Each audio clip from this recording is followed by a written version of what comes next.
Hey dude, how's it going?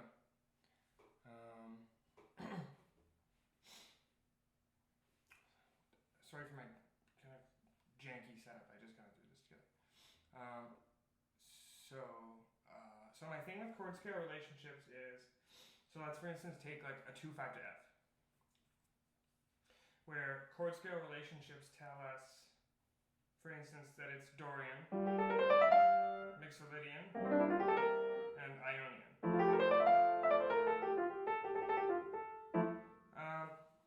So my main criticism of chord scale relationships is that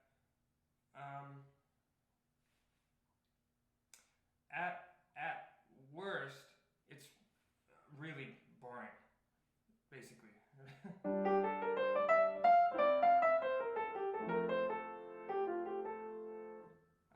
At best, it's a take on getting around changes that is really modal and just not accurate, right? Like this idea of like this mode, going to this mode, going to this mode, is just not accurate. Here's why. I think that the way, and I say it's not accurate, because I have never seen anyone do it. I've never seen in a transcription of a player I like, I've never seen anything that I could explain as chord scale relationships without a real stretch of the imagination. Usually it's something to do with chord tone targeting. So here's why. When we have a G minor 7, certain notes want to go to certain places in the next chord.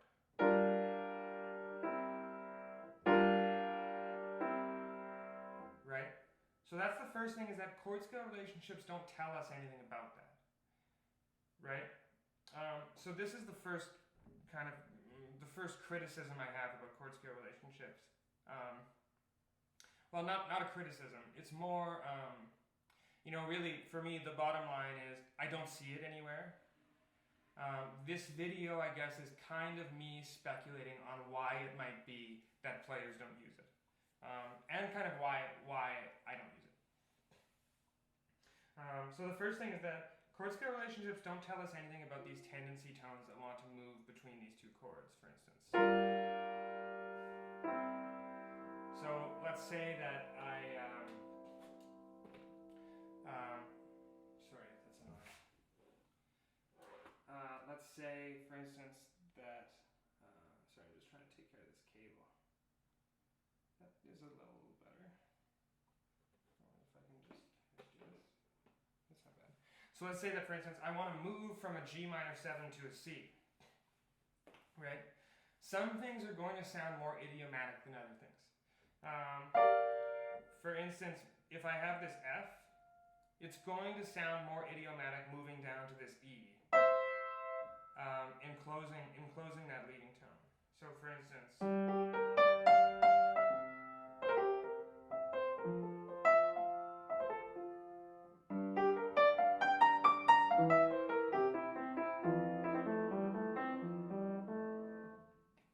as opposed to something like this.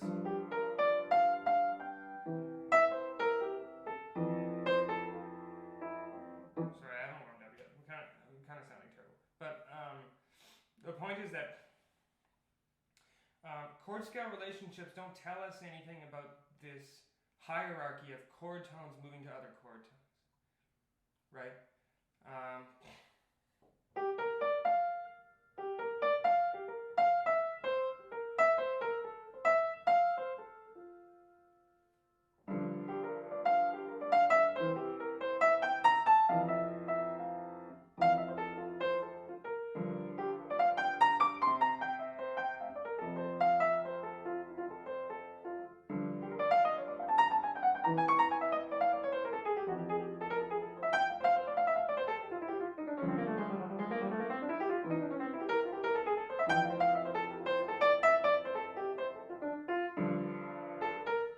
So G minor tends to want to go to a certain place on the C chord, the C7 tends to, the E, it really tends to want to resolve to that F, and that B flat, that tritone, really tends to want to enclose that third. And it kind of sounds wonky if it doesn't.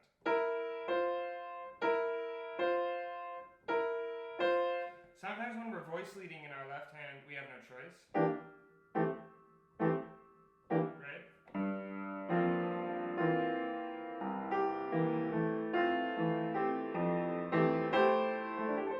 Just because we don't have the voice leading options in our left hand sometimes. So that's the first thing, is that we have notes in these chords that want to go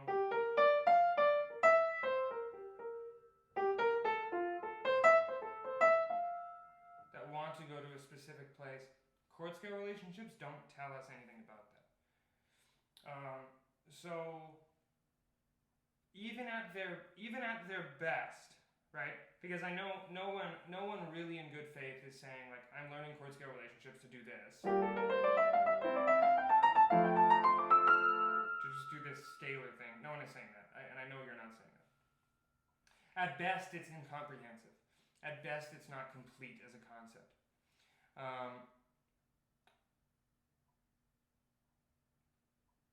So what can you do instead? A really simple conception, and this is like kind of the Lester Young thing, where like some people literally just like arpeggiate these chords and it sounds great.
So I kind of fucked it up once or twice, but I was trying to solo with only chord tones. Only chord tones on the chord at the moment, right?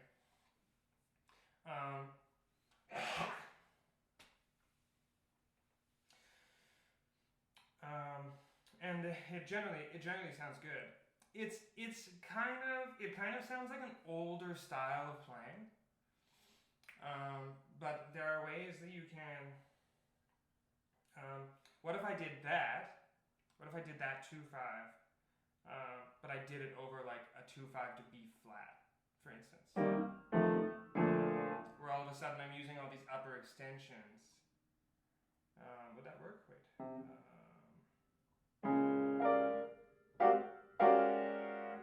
That's kind of hip. Wait, what am I thinking? No, 2-5 to E flat.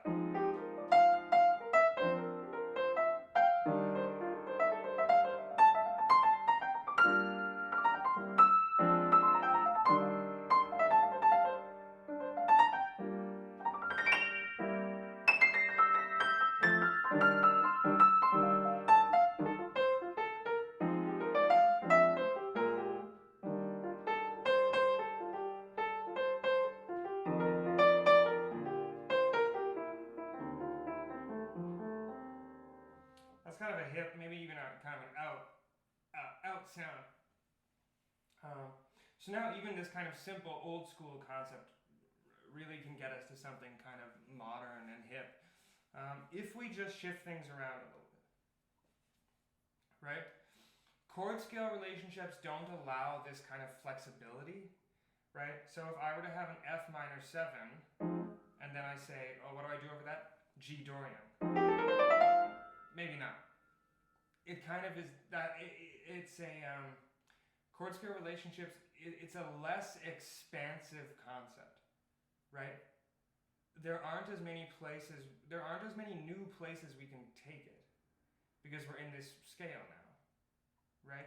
G Dorian isn't an upper function of an F minor 7, but G minor 7 is, right? So if we're focused on this group of 4 notes,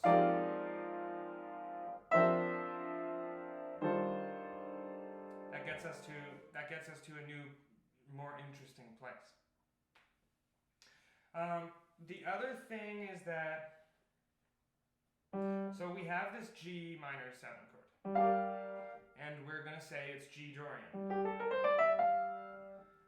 But what if I want to enclose this third? Can I use a B natural? Yeah, I can. What if I want to enclose this fifth? I could use an E flat, or a C sharp, or both.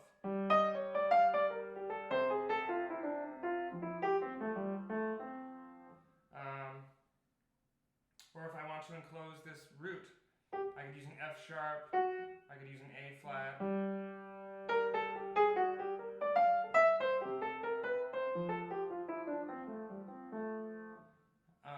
So none of these notes are in the Dorian scale, right? So how do we explain them? Like, really, the only chord scale explanation that makes sense is that every chord is the chromatic scale. Like in tonal music and as harmony moves through, nothing is really this modal, except for modal music, right? But in modal music, you probably wouldn't have such a tonal progression as like 2-5-1.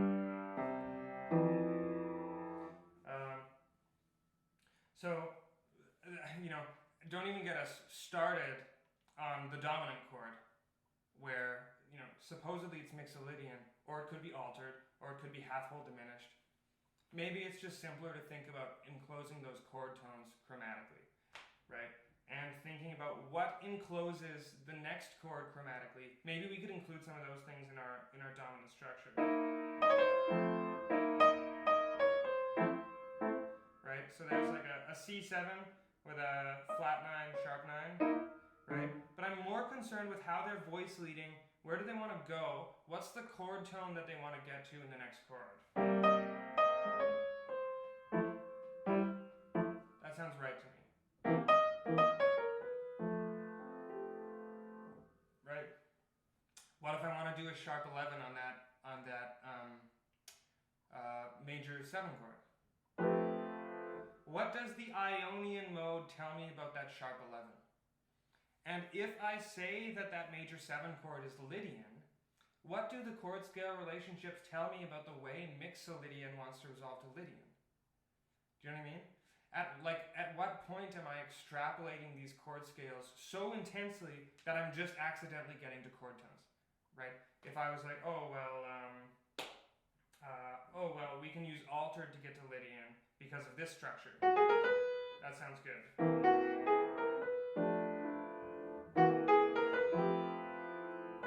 Oh, okay, sure. At this point, we're just talking about how to enclose that sharp 11.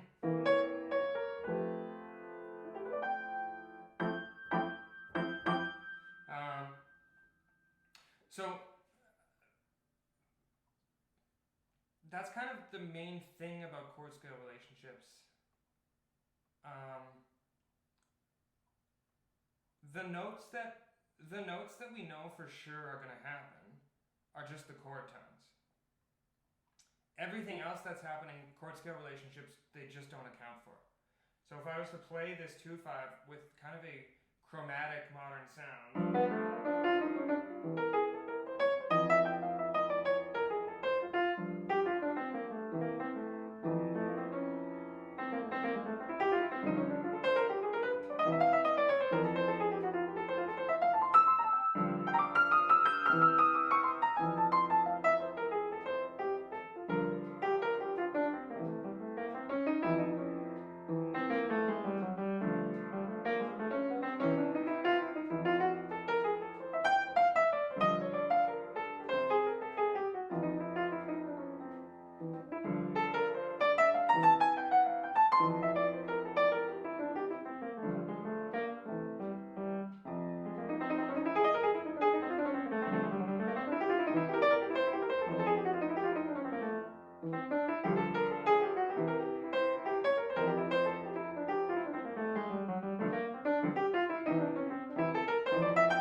if you want to do something like really in a range, like let's say I want to do a double time thing.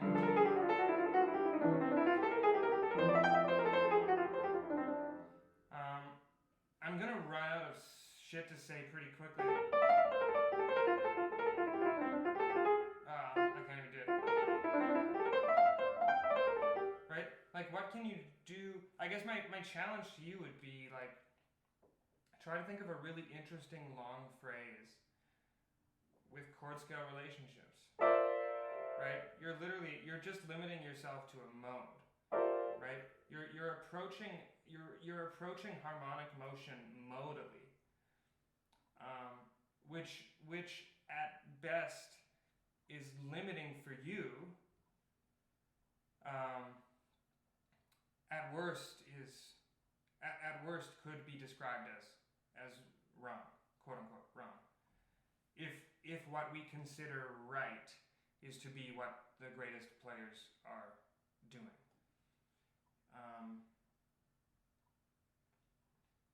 You know what I mean? So for me, the bottom line is like, who do I want to sound like? None of the cats that I want to sound like use chord scale. Some of them even specifically denounce chord scale as being bad for music pedagogy. I don't really see it in transcriptions. Another thing is the melody, playing the melody. So like, I love that Keith Jarrett, All the Things You Are.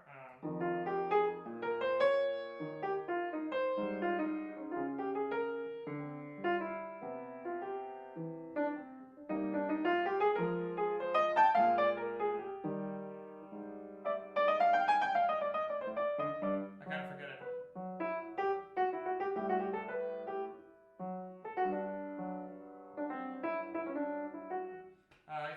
It's a great transcription.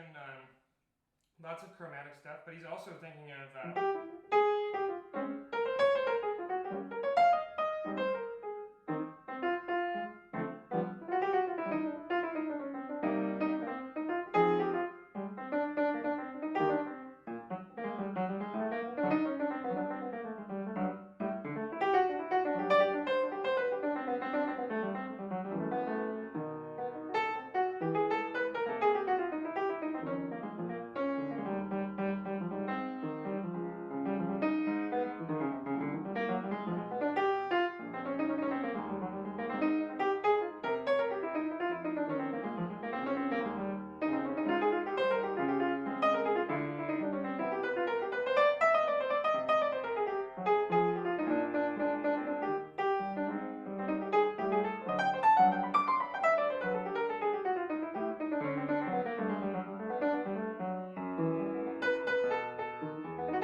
I kind of lost it there at the end. So those are the reasons I don't like chord scale. Mainly, it's just not comprehensive. It doesn't tell you anything about this chromatic concept that everyone is using.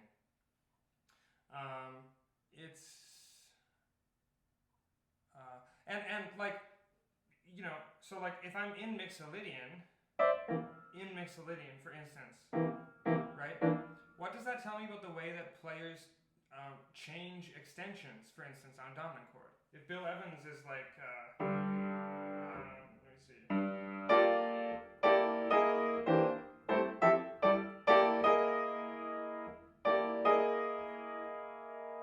Like, what do I do on that? What chord scale is this? When I have a G, A, and a D, and then it moves up to a G sharp, A sharp, or I guess B flat. I guess I'm doubling the 7. Maybe that's better. What is this? Am I in Mixolydian and then altered?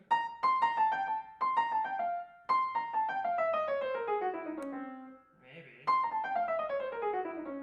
I think it's something like simpler than that, in that like I want to enclose the 9 of the 1 chord, for example. So I have this like, I have this structure that resolves really nicely there.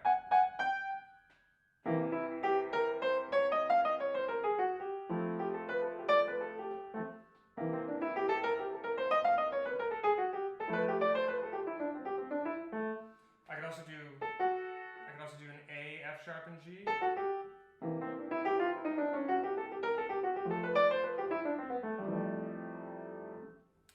For instance. Anyways, I think focusing on chord tones, thinking of new ways to get to chord tones, is a really expansive and interesting process. So like if I was like, I want to enclose every note in that G7 chord.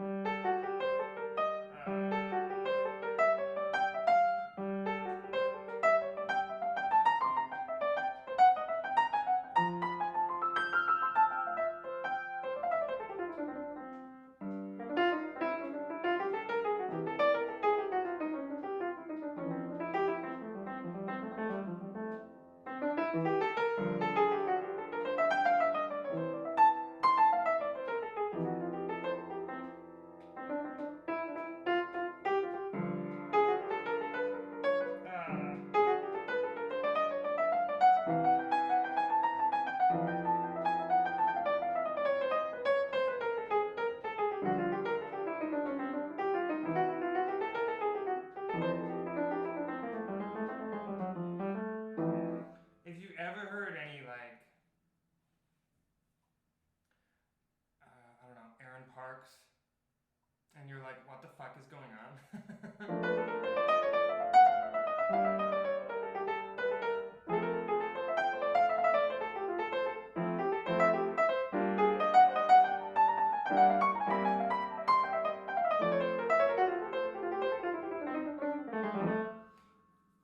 It's kind of stuff like that. Or stuff like superimposing other changes onto changes, right? So like if I have this G minor 7, something that could be really hip is if literally I can superimpose like a tritone sub on that, like an A flat 7.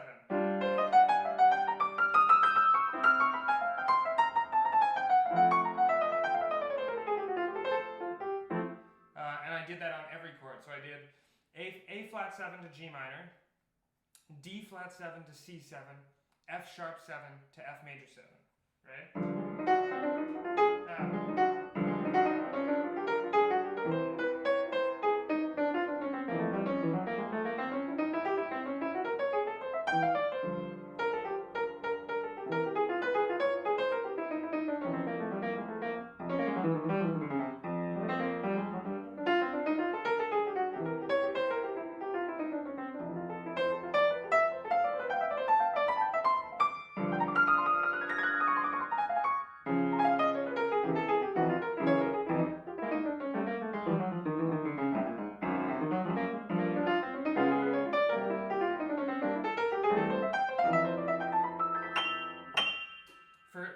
For instance, you can do more things than that,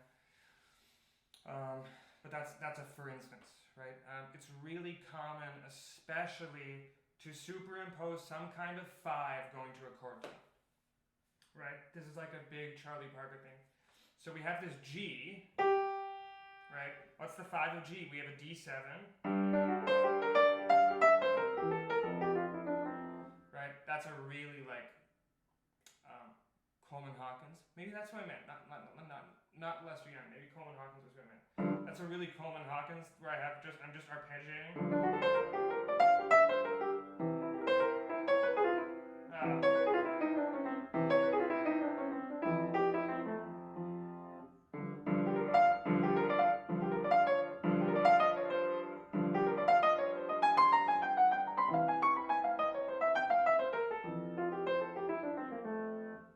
So that was a G minor 7, and then I kind of moved to an A flat 7, that 5 of G minor 7.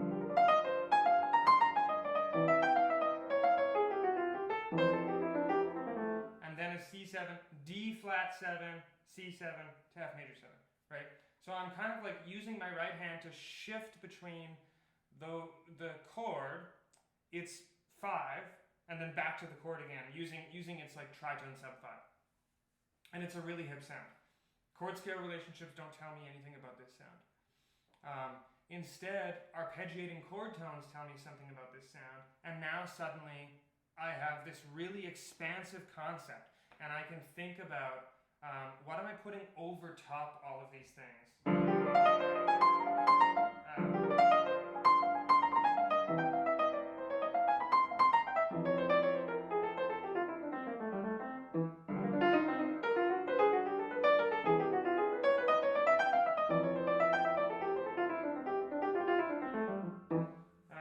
For instance, so I guess to sum up, the reason I don't like chord scale relationships, you know, it sounds negative, kind of. It's a negative take on chord scale relationships, but if I could spin it into a positive way of thinking, I don't like them because there are just better things, I think. And I also think simpler things. I think arpeggiating a G minor 7 is easier to conceptualize than thinking about what scale you're going to put where. Arpeggiating a C7 is easier to conceptualize. The person on the bandstand who is using up the smallest amount of brain bandwidth is going to be the most fluid improviser, right?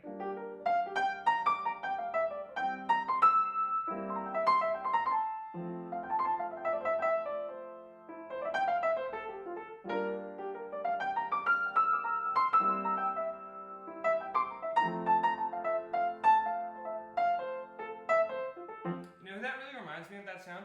That like really, it's like this, when you're just playing chord tones, just playing arpeggios, there's something like really light and bouncy to it that makes me kind of think of Oscar Peterson.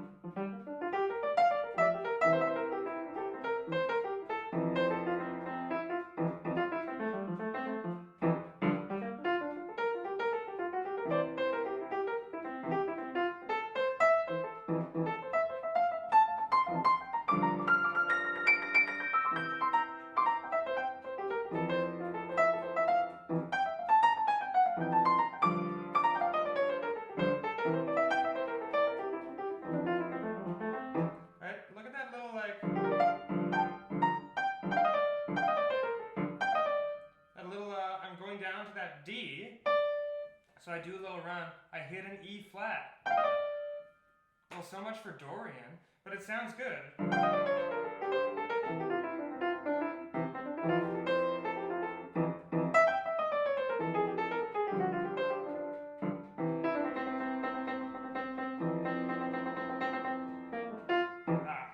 That's rough. I'm still trying to get those. It's hard to do on an upright, those doubled notes.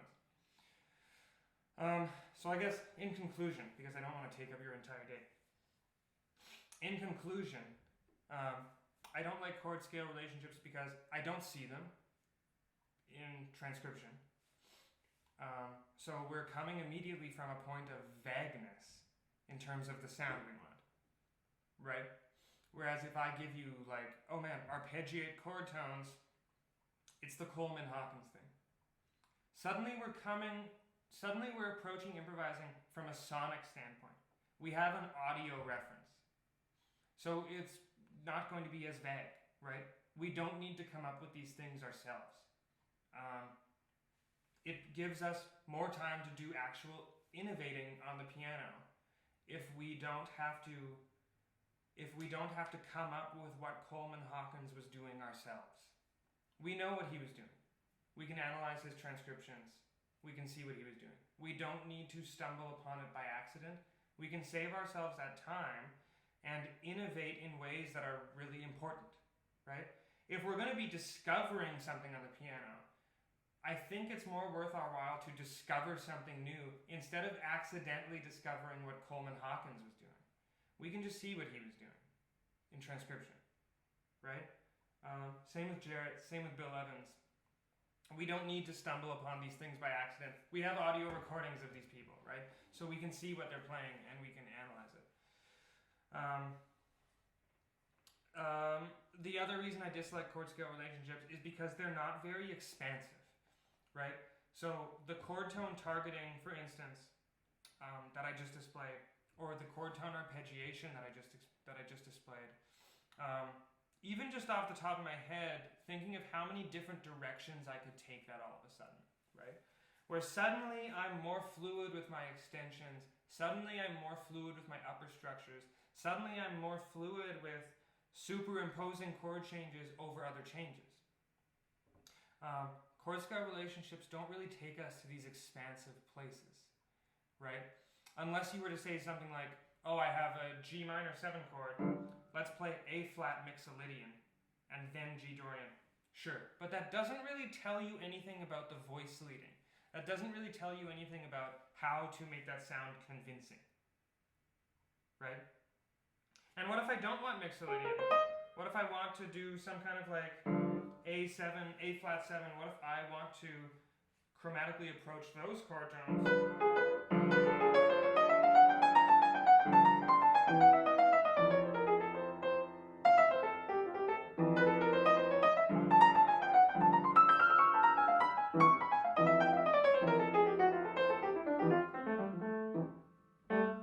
Right? Anyways, I think it just gets us to more sounds. And it's more accurate to what great players are doing. So that is why I advocate for it. Okay.